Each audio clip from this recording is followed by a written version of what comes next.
Well, here I am. I'm going to show you how to bleed a master cylinder. Now this one's for my Chevy Tracker. So what I do usually is I pour in a bunch of brake fluid. This is .3 clean flow brake fluid. It's just opened last year, so it should still be good. Pour in a bunch of that. And I usually leave one of these off to begin with until I can start getting fluid. Then I'll put the cap on. These came with caps. This is a robustus brake master cylinder.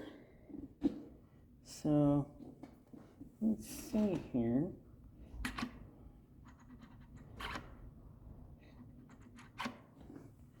Okay, nothing's going through yet, so I'm going to put in some more fluid. There we go. I usually bleed them this way until I can get some coming out, is when I would try to... Yep, there we go. There, some came out. So I'm going to block that one off with this. Let's see here. I don't know what size that is, but I got something that'll make sure that I can tighten it up. Vice grips. Great secret weapon of people who work on vehicles and cars. There we go. She's nice and tight. Now I'm going to loosen this one and see if I can get any out of this one. I like to get a little fluid out of there first, so the fluid will lube it up a bit before I have to really get into it.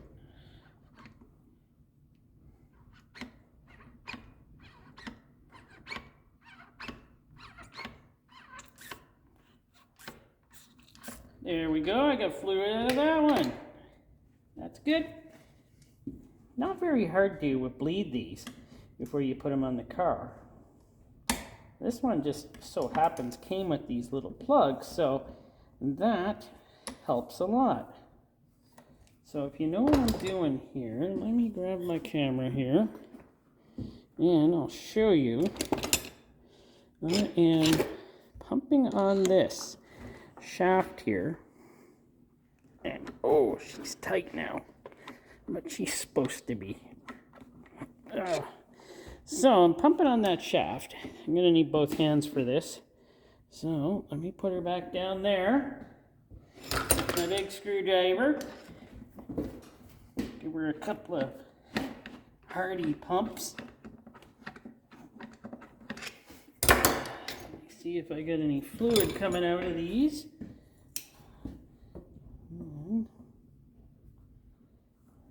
Go. There we go. Fluid should run freely now through these. So get the air out of these.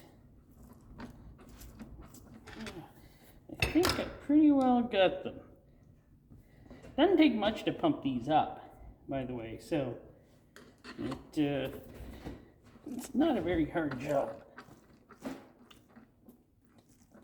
I still feel like I'm getting air. A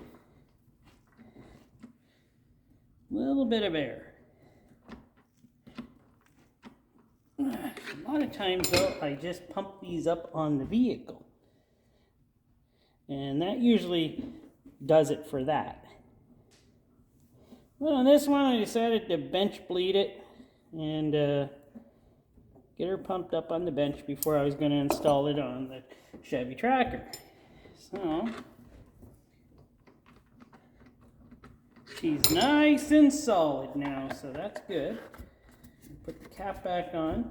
She's pretty well done there. Just got to grab a rag here. Wipe up all this brake fluid that was pumped through. So I would say this is bled now. until I get it on the vehicle and I find out, nope, not bled at all. Then I just do it on the vehicle. So that's how I pretty well bleed my master cylinders, and I hope this helped.